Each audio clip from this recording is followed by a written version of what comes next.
Bismillahirrahmanirrahim. Assalamualaikum warahmatullahi wabarakatuh. Innal hamdalillah nahmaduhu wa nasta'inuhu wa nastaghfiruh wa na'udzu billahi min shururi anfusina wa sayyiati a'malina. May yahdihillahu fala mudilla lahu wa may yudlilhu fala hadiya lahu. Asyhadu an la ilaha illallah wa asyhadu anna Muhammadan abduhu wa rasuluh. Wa ba'du. Para jamaah salat subuh yang dirahmati Allah Ta'ala, alhamdulillah Allah berikan kepada kita nikmat untuk kembali mengkaji dan membahas seputar tentang pendidikan anak, dan kita akan membahas tentang urutan ataupun prioritas mana dulu yang harus disampaikan, mana dulu yang harus ditanamkan kepada anak. Ya. Maka yang paling awal adalah iman dulu sebelum mengajarkan Al-Quran. Ya. Maksudnya iman dulu di sini apa? Yaitu mengenalkan Allah Ta'ala, ya. Mengenalkan Allah Ta'ala kepada anak-anak kita sebelum mengajarkan Al-Quran. Al-Quran di sini adalah pendalaman materi seperti tajwid, ya, tafsirnya, itu. Karena mengimankan anak ini, bagaimana anak itu mengenal Allah, ya, itu sesuatu yang harus menjadi awal dalam kita mengajarkan agama kepada anak kita. Ya. Jadi awaluddin, awal dari agama ini adalah ma'rifatullah, mengenal Allah Ta'ala, ya, mengenal Allah Ta'ala. Ya. Jadi iman kepada Allah itu bukan anak diajarkan menghafal rukun iman, ya, bukan di situ. Ya. Tapi iman itu adalah ma waqara fil qalbi. Ya. Iman itu sesuatu yang menghunjam di dalam hati, menjadi sebuah keyakinan yang mengkristal, yang akan menyatu di dalam darah dan dagingnya anak-anak kita. Bukan sekedar dihafal. Rukun iman adalah iman pada Allah, iman pada malaikat, iman pada kitab, iman kepada nabi dan rasul, iman pada hari akhir, iman pada takdir. Bukan hanya hafal ini. Itu kognitif, itu kecerdasan, menghafal rukun iman. Tapi iman yang sebenarnya yang diinginkan dalam Islam itu adalah menanamkan, mengenalkan Allah dan perkara gaib yang lainnya, sehingga menjadi sebuah keyakinan di dalam hati anak kita. Itu. Jadi sejak kapan ini kita sampaikan kepada anak? Tentu 7 tahun pertama itu adalah golden age, masa emasnya kita menanamkan keyakinan yang benar kepada anak kita, menanamkan, mengenalkan Allah yang benar pada anak kita. Ya. Karena anak di masa 7 tahun pertama itu tidak perlu banyak dalil.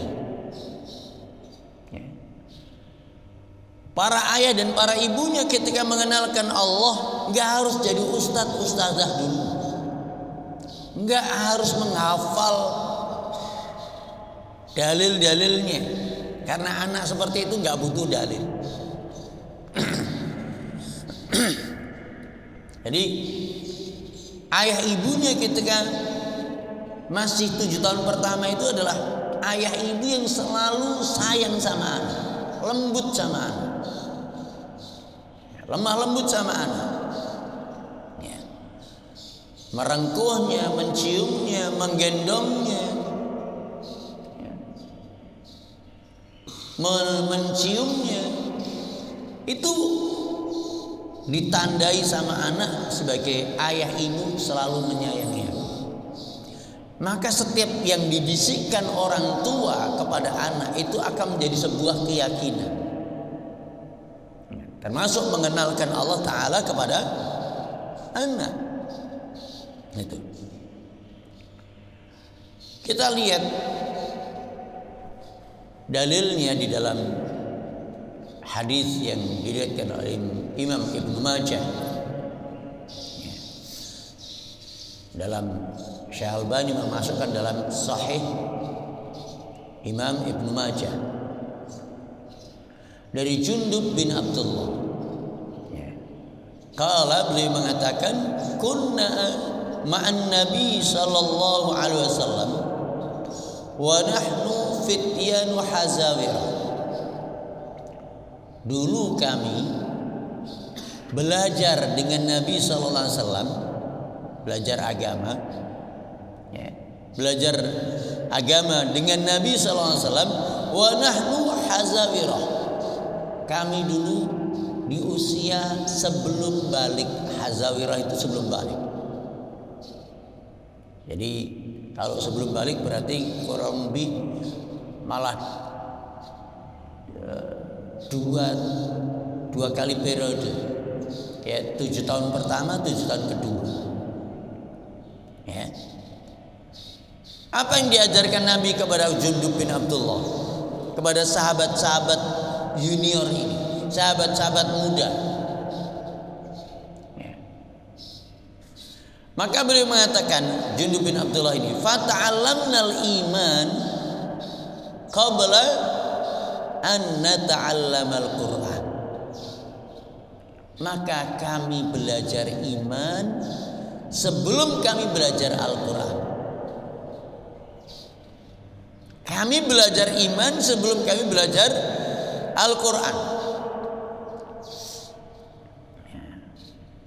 Summa nata'allamna Al-Quran. Baru setelah itu kemudian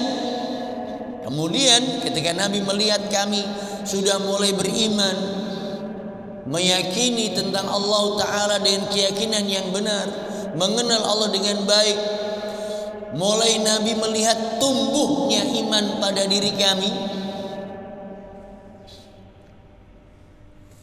fata'allamna Al-Quran.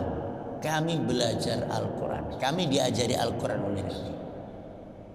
Fasdadna bihi iman. Ketika kami belajar Al-Quran, bertambah imanlah kami. Imannya bertambah, ya. Jadi setelah sebelumnya disemai, ditumbuhkan imannya, kemudian diajari Al-Quran. Setelah belajar Al-Quran, kami bertambah imannya bertambah, gitu. Jadi iman dulu sebelum Al-Quran. Dari hadis inilah kita tahu prioritas bahwa mengenalkan Allah Ta'ala itu lebih didahulukan daripada mengajarkan Al-Quran.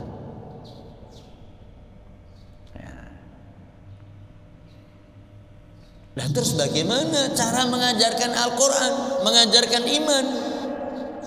Mengajarkan iman, ya. Mengajarkan iman, menanamkan iman, mengenalkan Allah Ta'ala kepada anak kita ini Itu sebenarnya simpel. Kalau pernah kita belajar tentang usul salasa, kitab yang ditulis oleh Syekh Muhammad bin Abdul Wahab, ya. Di sana ada pertanyaan, bima arafta rabbaka, dengan apa engkau mengenal Tuhan? Dengan apa kita mengenal Tuhan kita? Dengan mengenal Allah. Faqul bi ayatihi wa mahlukatihi, maka katakanlah, aku mengenal Rabbku dengan ayat-ayatnya dan makhluk-makhluknya. Mengenal Allah dengan ayat-ayatnya, ya. Ayat samawiyah, ayat-ayat yang diturunkan dari langit, yaitu Al-Quran, dengan hadis. Mengenal Allah dengan melalui makhluknya yang Allah ciptakan. Mengenal Allah melalui langit, melalui bumi, melalui hewan, melalui tumbuhan, melalui laut, melalui sungai, melalui gunung, melalui buah-buahan, melalui sayuran, melalui air, melalui udara. Ini makhluk Allah yang bisa kita jadikan sarana mengenalkan Allah pada anak. Jadi ketika masih kecil, anak sedang makan, kita tanya dulu, nak, makan apa? Ya. Makan apel. Apel itu dari mana? Dari pohon apel. Siapa yang menumbuhkan pohon apel sehingga kamu bisa makan pohon apel? Kamu bisa makan apel. Ya. Anak belum tahu. Allah yang menumbuhkan pohon apel itu supaya kamu bisa makan apel. Maka sebut nama Allah dulu, nah, sebelum kau makan apel. Sebut nama Allah sebelum makan apel. Lihat, ini sudah menanamkan iman plus menanamkan adab makan. Adabnya kepada Allah, adabnya ketika makan. Nanti selesai makan apel, nah, ucapkan alhamdulillah, terima kasih sama Allah. Terima kasih ya Allah dengan bahasa Arab. Alhamdulillah, segala puji bagi Allah. Besok lagi ketika dia makan nasi, tanya, nak, makan apa? Makan nasi. Nasi dari apa? Dari beras. Beras dari apa? Dari padi. Ya. Pohon padi, anak Batam nggak ngerti pohon padi. Cari di Google pohon padi. Inilah pohon padi. Padi ini ditanam Pak Tani dan bisa panen setelah 4 bulan. Allah menumbuhkan pohon padi ini supaya kamu bisa makan nasi, supaya manusia semuanya bisa makan nasi. Buatlah anak kagum dengan Allah Ta'ala. Lihatlah, semua rumah itu masak nasi. Semua orang makan nasi sehari 3 kali. Rumah makan masak nasi, di hotel masak nasi, di kaki lima masak nasi. Semua rumah makan, di kaki lima, di hotel, semuanya masak nasi. Semua manusia makan nasi. Kok nggak habis-habis? Kok nggak habis? Padahal panennya 4 bulan sekali. Subhanallah. Sampaikanlah takjubnya. Subhanallah, takjub. Maha suci Allah. Ya. Nah, ini menunjukkan, inilah cara-cara menanamkan iman. Bukan menghafalkan, sekedar menghafalkan rukun iman. seperti di TK. Rukun iman satu, iman kepada Allah itu nggak menghujam di dalam hati. Itu hanya sebatas di akal, dihafal. Tapi ketika mengenalkan Allah dengan kelembutan kepada anak, mengenalkan Allah tadi melalui makanan, melalui buah-buahan, melalui sayuran. Sayur kamu makan apa nak? Sayur bayam. Siapa yang menumbuhkan pohon bayam sehingga kamu bisa makan bayam itu? Allah. Terus hampir tiap hari ditanyakan tentang apa yang dia makan, apa yang dia minum. Kamu minum apa nak? Minum air. Siapa yang menurunkan air itu dari langit sehingga kamu bisa minum air? Allah. Kamu bisa menghirup udara. Udara ini siapa yang menciptakan? Yang mengadakan? Allah. Ketika setiap hari ayahnya atau ibunya selalu mengenalkan Allah melalui makanan, minuman, buah-buahan, sayuran.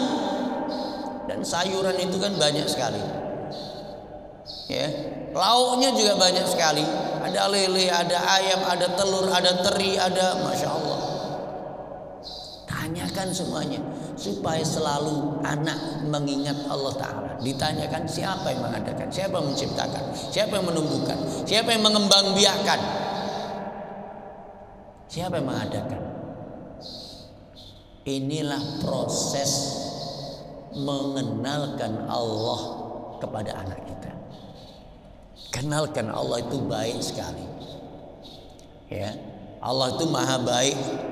Semua yang kita butuhkan untuk hidup Allah sediakan di muka bumi ini. Ini yang diajarkan Nabi kepada para sahabat yang masih muda-muda, yang masih junior. Fokusnya di sini. Ya, walaupun diajarkan Al-Quran juga, tapi tidak melalaikan prioritas. Sambil berjalan diajari Al-Quran juga tahfiz, tapi yang lebih kita tekankan adalah bagaimana menumbuhkan iman ini kepada Allah Ta'ala. Nah, Allah itu berapa? Satu. Di mana? Di atas langit. Di atas langit. Di atas arsy, di atas langit sana. Langit itu ada 7. Di atas langit pertama, ada langit kedua, ada langit ketiga, ada langit keempat, ada langit kelima, ada langit keenam, ada arsy. Di atas arsy itu adalah Allah. Allah yang paling tinggi. Maka subhana rabbiyal a'la, maha suci Tuhanku yang paling tinggi. Yang paling tinggi. A'la itu paling tinggi, maha tinggi. Tidak ada yang lebih tinggi dari Allah Ta'ala. Allah itu akbar, lebih besar daripada seluruh makhluk. Zatnya Allah, wujudnya Allah itu lebih besar dari semua makhluk. Di bawah langit yang pertama itu banyak planet. Ada matahari, ada bulan, ada bumi, ada Merkurius, aja terus planet-planet di bawah langit yang pertama itu. Ribuan miliaran galaksi, gugusan bintang, gugusan planet, kumpulan dari planet membentuk galaksi. Dan kemudian itulah alam makro. Kita perlihatkan kepada anak. Kita kenalkan sama itu di bawah langit yang pertama. Dan langit ini tidak ada yang tahu tentang luasnya langit kecuali Allah Ta'ala. Tapi 7 langit dibandingkan dengan kursinya Allah, kursi Allah itu adalah kursi itu adalah tempat Allah meletakkan maudhi'ul qadamain, kedua kakinya. Tempat meletakkan dua kakinya. Ya. Kursinya Allah dibandingkan dengan langit dan bumi itu seperti 7 keping logam. 7 keping logam itu 7 langit tadi dibandingkan dengan padang pasir. Anak kita bawa ke pantai. Bawa ke pantai. Lautan yang luas, yang sedang kering. Ya. Ini adalah sepanjang mata itu adalah pasir. Coba kita lempar 7 keping logam, 7 keping uang. Ya nak, 7 keping ini seperti langit. Sedangkan pasir yang kita lihat sepanjang mata memandang itu adalah langit. Ya. Jadi perbedaannya seperti ini. Kemudian antara kursi dengan kursinya Allah dengan arsy itu seperti kursi itu ambil sebutir pasir letakkan di telapak tangan kita. Lihat seperti ini. Kursi tadi hanya seperti satu butir pasir dibandingkan telapak tangan kita. Itu besarnya arsy-nya Allah Ta'ala.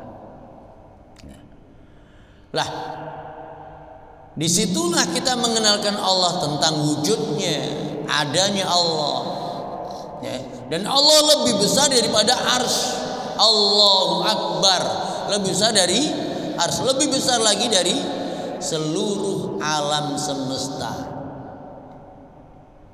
Allahu Akbar. Baru nanti kita mengenalkan tentang sifatnya Allah. Nah, walaupun Allah di atas arsy-Nya, tapi Allah selalu mendengar perkataan kita. Perkataan kamu sedang berbisik-bisik, Allah mendengar. Allah mendengar, maka jangan sampai ngomong jorok, karena Allah selalu mendengar omongan, bicaraan. Ini harus selalu kita sampaikan kepada anak kita, bahwasanya Allah selalu Maha mendengar. Allahu Az-Sami, Maha mendengar. Pendengaran. Ya, Allah mampu mendengar pembicaraan yang bisik-bisik di telinga dua orang. Kamu sedang membisikkan, ayah nggak dengar, ibu nggak dengar, tapi Allah mendengar. Ya. Allah mendengar. Allah melihat. Sami'ul Basir, Maha melihat. Allah itu mampu melihat semut yang hitam merangkak di batu yang hitam di malam yang gelap. Malam itu gelap, gak ada lampu, ada batu hitam. Di situ ada semut hitam yang merangkak. Allah mampu melihat, kita nggak bisa melihat. Ada semut di situ. Maka jangan sampai Allah melihat kamu sedang berbuat dosa, karena Allah melihat. Allah melihat. Ya. Malu kita. Ya. Malu kita kepada Allah Ta'ala yang sudah baik sama kita, menyediakan udara, air, makanan yang kita makan, kita tumbuh, kita besar di buminya Allah Ta'ala, tapi kita maksiat sama Allah. Malu nak, gitu. Lah inilah nilai-nilai iman yang selalu kita sampaikan. Ini kalau kita selalu sampaikan kepada anak dari kecil, terbentuk dalam pikiran anak kita, terbentuk dalam keyakinan anak kita. Malu sama Allah. Setiap kali dia ngomong jorok, malu sama Allah. Allah mau mendengar lu. Ya. Malu sama Allah. Allah maha melihat lu. Ya. Malu sama Allah. Begitu terus. Maka saatnya ketika umur 7 tahun, diperintahkan oleh Rasulullah SAW Muru auladakum bis-sholati inda sab'i sinin. Perintahkan anakmu untuk sholat. 7 tahun baru diajari sholat. Lihat, 7 tahun baru diajari sholat. Bukan diajari calistung dulu. Mana yang lebih penting? Sholat dulu atau calistung dulu? Sebelumnya padahal kalau kita bapak ibu sekarang ini sebelum 7 tahun sudah diajari calistung dulu. Padahal belum sholat. Sholat belum ada di perintah. Belum ada perintah untuk mengajari anak sholat sebelum 7 tahun. Karena agak sulit. Sebelum umur 7 tahun itu anak belum siap belajar, belum mau duduk anteng, belum. Tapi kenapa umur 7 tahun? Umur 7 tahun itu adalah umur siap belajar. Makanya di negeri kita para pakar pendidikan sudah menyimpulkan juga umur 7 tahun itu adalah umur wajib belajar. Baru mudah diajari membaca, menulis, berhitung. Tapi sebelum itu masih kesulitan. Maka umur 7 tahun mudah bagi orang tua ngajarin anak sholat. Sebelum 7 tahun ngapain? Fokus mengadabkan anak hidup bersama adab Islam. Lihat sebelum 7 tahun tadi. Itu kita fokus mengenalkan Allah melalui makanannya, minumannya, terus di samping itu ada adab harian. Ketika mau makan baca bismillah, tangan kanan nak, duduk nak. Udah selesai baca alhamdulillah. Ketika mau tidur, doa tidur apa? Bagaimana adabnya tidur? Setelah tidur apa aja yang dibaca? Ketika mau buang hajat, apa doanya?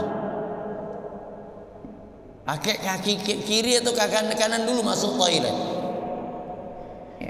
Ketika mau masuk ke toilet, mau buang hajat, mau mandi, ada adabnya.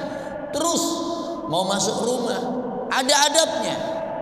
Mau main, ada adabnya diajarin. Minta izin sama ayah, izin sama ibu untuk main. Ayah izin saya mau main sebentar keluar. Ajarin adab. Hidupnya terbiasa dengan adab. Dia hidup dengan aturan Islam akhirnya. Hidup dengan aturan Islam. Ini yang kita mau setting sama anak kita. Ini mau kita biasakan pada anak kita. Hidup dengan adab aturan Islam sambil mengenalkan Allah kepada anak kita. Begitu umur 7 tahun ada perintah untuk mengajarkan sholat, membiasakan sholat. Anak gak susah. Kenapa? Tadi sudah terbentuk narasi malu sama Allah. Kalau gak patuh sama perintahnya. Allah sudah baik sama saya.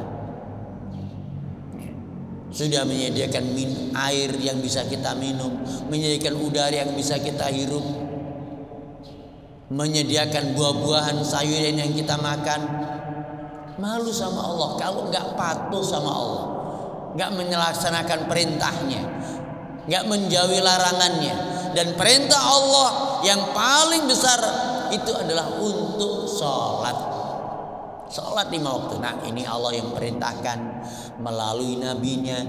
Nabi memerintahkan Abi dan Umi untuk mengajari kamu sholat. Karena kamu itu sudah 7 tahun, sekarang saatnya kamu sholat ke masjid. Yang anak laki-laki sholat sama ayah 5 waktu. Subuh ya, walaupun anak masih tidur pulas, bangunkan. Umur 7 tahun, jangan aduh kasihan, jangan. Karena ini adalah perintah dari Rasulullah. Biasakan dari umur 7 tahun sudah terbiasa sholat 5 waktu di masjid untuk anak-anak laki-laki. Untuk anak perempuan bersama uminya, bersama ibunya di rumah. Dibiasakan.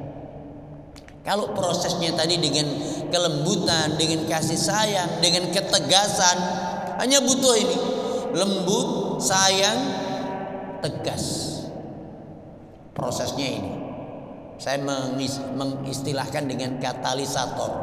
Anak itu mudah mau menerima, cepat reaksinya kalau dilakukan dengan kelembutan, kasih sayang, dan tegas.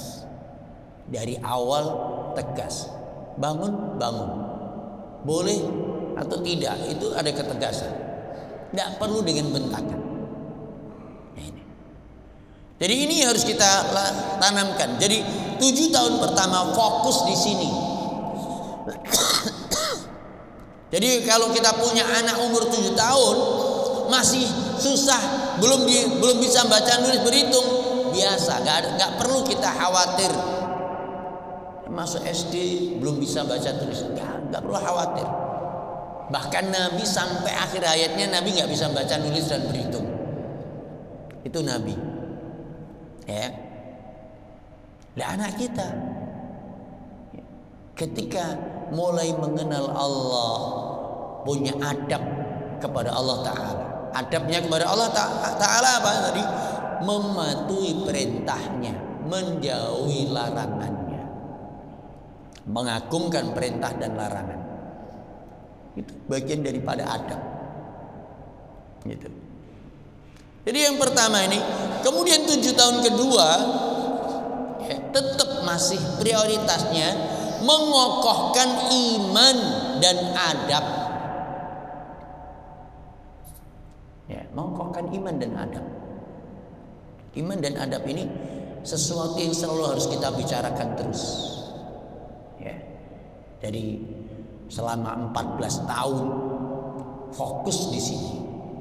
Setelah 14 tahun baru anak ini prioritas berikutnya adalah ilmu. Ya, kecerdasannya yang harus kita baru diasah ilmunya, keilmuannya. Ya. Maknanya prioritas ilmunya. Ya. Ini bukan berarti nggak diajari membaca, menulis, berhitung selama 14 tahun, tidak. Ya, selama 14 tahun nggak diajari Al-Quran, tidak. Tetap diajari Al-Quran, tahfiz, dari tahsin, tahfiz, bacaannya yang bagus, menghafalnya. Nanti mengenal Allah melalui ayat-ayat pendek yang sudah dihafal. Mengenal Allah melalui surat Al-Ikhlas, Qul huwallahu ahad. Nah, kamu tahu nggak ayat surat ini yang sudah kamu hafal, apa artinya? Qul huwallahu ahad. Katakan Allah itu satu. Katakanlah. Allah perintahkan kepada Nabi untuk mengatakan huwallahu ahad. Allahu ahad. Allah satu. Allahu samad. Allah itu tempat bergantung. Semua makhluk bergantung sama Allah, membutuhkan Allah. Semua makhluk membutuhkan udaranya Allah. Semua makhluk membutuhkan airnya Allah. Semua makhluk membutuhkan buminya Allah. Semua makhluk membutuhkan makanan dari tumbuhan yang Allah tumbuhkan. Semua makhluk membutuhkan makanan dari hewan yang Allah kembang biakan. Ada nggak manusia yang nggak butuh udara? Allah, semua manusia butuh udara. Itulah Allahus Samad. Allah tempat bergantung. Semua makhluk berhajat, bergantung sama makhluk-makhluk yang Allah sediakan. Allahus Samad. Lam yalid. Allah itu lam yalid. Allah tidak melahirkan. Ya. Allah nggak melahirkan. Untuk memiliki manusia yang banyak ini, makhluk manusia ini nggak melahirkan. Walam yulad, dan Allah tidak dilahirkan. Tuhan itu nggak melahirkan dan tidak dilahirkan. Semua yang melahirkan dan dan dilahirkan bukan Tuhan. Kayak ini. Semua yang melahirkan dan dilahirkan bukan Tuhan. Ini membantah anggapan sebagian orang yang manusia yang meyakini Tuhan selain Allah. Siapa? Isa, yang mereka namakan dengan Yesus. Ini dilahirkan punya ibu Maryam, dia bukan Tuhan. Maka siapa yang menuhankan Yesus Isa salah. Kata Allah, walam yulad, dia tidak dilahirkan. Maryam juga bukan Tuhan, ya, karena dia melahirkan. Yang melahirkan dan dilahirkan bukan Tuhan. Tuhan itu dia ada sebelum yang lainnya ada, asal dari semua yang ada, ya, asal dari semua yang ada. Walam yakul lahu kufuwan ahad, dan Allah itu tidak ada yang sebanding dengan satupun, tidak ada yang sebanding dengan sesuatu pun. Contoh tadi, Allah melihat, Allah maha melihat, As-Sami maha mendengar, As-Al-Basir maha melihat. Kamu melihat enggak nak? Melihat. Coba, tapi kamu bisa enggak melihat semut hitam di batu yang hitam, di kegelapan malam? Enggak ada cahaya. Enggak bisa ya. Kamu melihat, Allah melihat, dan itu udah beda. Ya, bedanya kita dengan Allah. Sama-sama melihat tapi beda. Sama-sama mendengar. Kamu gak bisa mendengar bisikan orang-orang yang sedang berbisik, tapi Allah mampu mendengar bisikan orang yang sedang berbisik. Allah, karena Allah itu punya sifat yang sempurna, melihatnya sempurna, tapi kamu melihatnya gak sempurna. Allah mendengarnya sempurna, tapi kamu mendengarnya gak sempurna. Itulah tidak ada satupun makhluk yang sebanding dengan Allah. Lah ini mengenal Allah melalui ayat-ayat yang dihafal. Makanya surat-surat pendek itu di surat Juz 30 itu rata-rata surat Makkiyah, surat yang diturunkan di Mekkah, surat yang hampir semuanya bicara tentang iman, mengenalkan Allah melalui makhluknya, melalui gunung, melalui unta. Afala yanzuruna ilal ibili kaifa khuliqat. Apakah kamu tidak melihat bagaimana Allah menciptakan unta itu? Mengenal Allah melalui unta, melalui gunung, melalui bintang, melalui bulan dan seterusnya. Surat-surat pendek itu semua bicara tentang iman pada Allah Ta'ala, iman pada Allah, iman pada hari akhir. Ya, itulah ayat-ayat surat-surat yang diturunkan dulu sebelum bicara tentang salat, sebelum bicara tentang larangan yang lain, khamr dan seterusnya. Khamr itu turun di mana? Di Madinah. Setelah lebih dari 13 tahun Nabi menempa imannya para sahabat, baru turun tentang khamr. Gitu. Larangan dan perintah tentang halal dan haram. Nah, ini.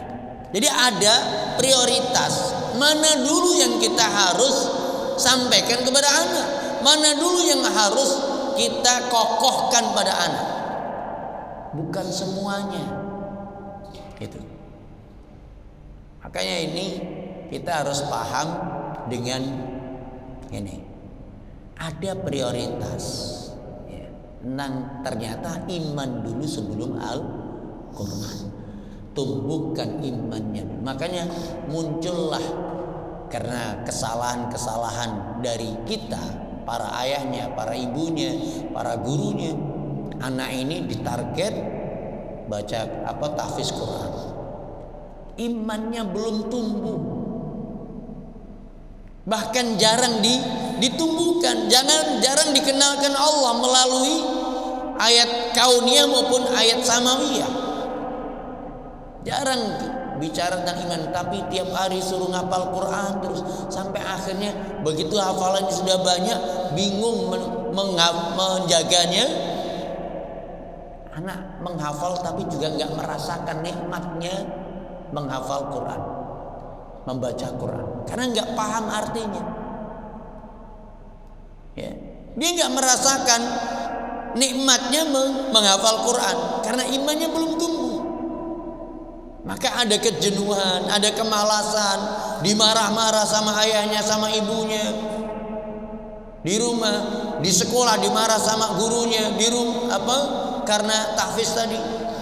Terasa mulai berat, hafalannya mulai banyak, murojaahnya harus lama. Sementara imannya enggak ditumbuhkan. Ya. Setiap kali pelajaran tahfiz atau murojaah di rumah mesti kena marah. Ya, di sekolah kena marah, kena hukum, sama. Jadi akhirnya menimbulkan sebuah fobia.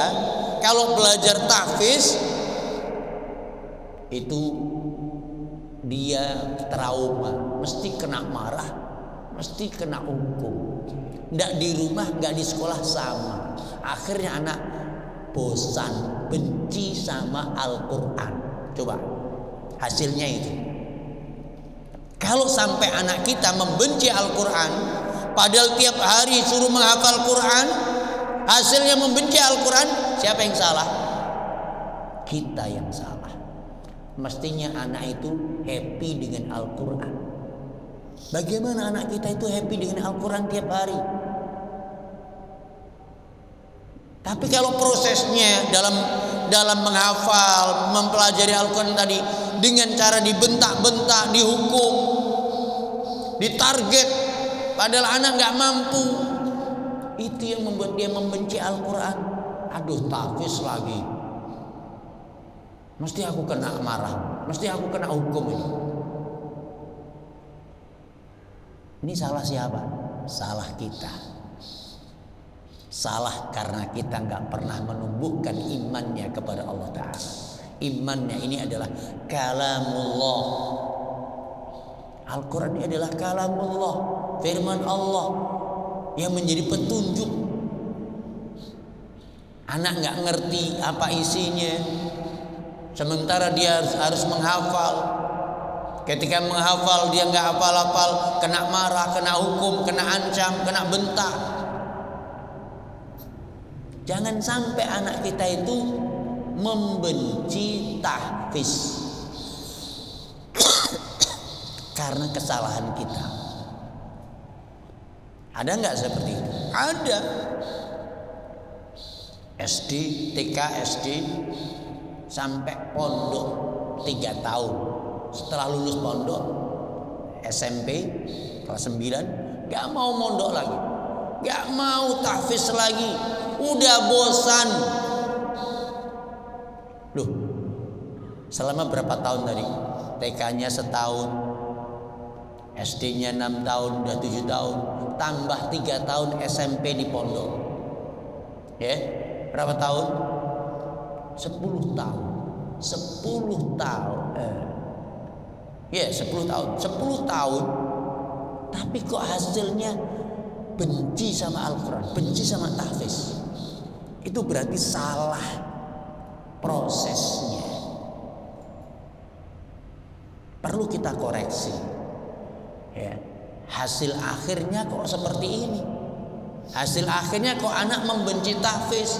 Hasil akhirnya kok anak membenci Al-Quran, gak mau ngapal lagi. Ada yang salah, perlu kita koreksi. Mungkin salah kita dari ayah dan ibunya yang terlalu memaksakan, memasang target harus cepat hafiz, sehingga marah-marah tiap hari, membentak anaknya, menghukum anaknya karena gak segera hafal, karena dia marah sama gurunya, malu sama gurunya, ayah dan ibunya, anaknya gak hafal. Makanya anaknya harus hafal, sehingga dimarah-marah. Begitu nanti di sekolah sama juga, di murojaah lagi, setoran salah-salah lagi, kena marah lagi. ada yang salah. Bagaimana anak itu happy dengan Al-Quran? Bukankah Rasulullah itu mengatakan ahabbul a'mali ilallahi adwamuha wa in qalla. Amal yang paling Allah cinta itu adalah yang rutin walaupun sedikit. Yang rutin walaupun sedikit. Gak apa-apa nak, kamu satu hari satu ayat, tapi kamu rutin 2 ayat, 1 baris, 2 baris. Yang penting rutin. Tapi lambat nanti menghafal Al-Qurannya, gak ada masalah. Yang penting rutin. Kamu seneng, gak ada merasa susah dan terbebani. Gak merasa susah dan terbebani.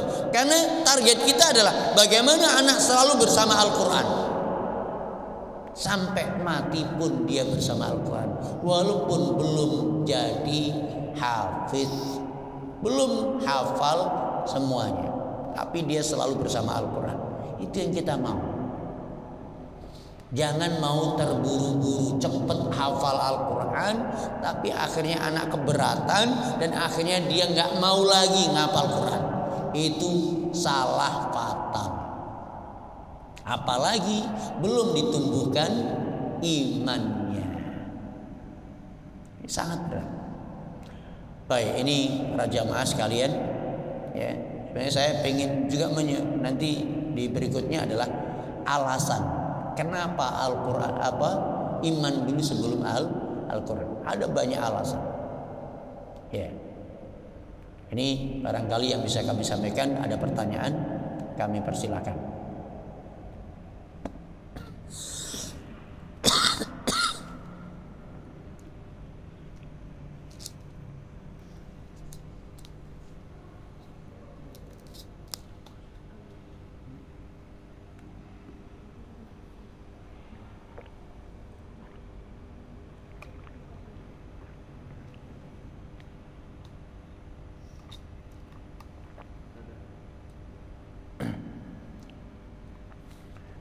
Dari ibu ada?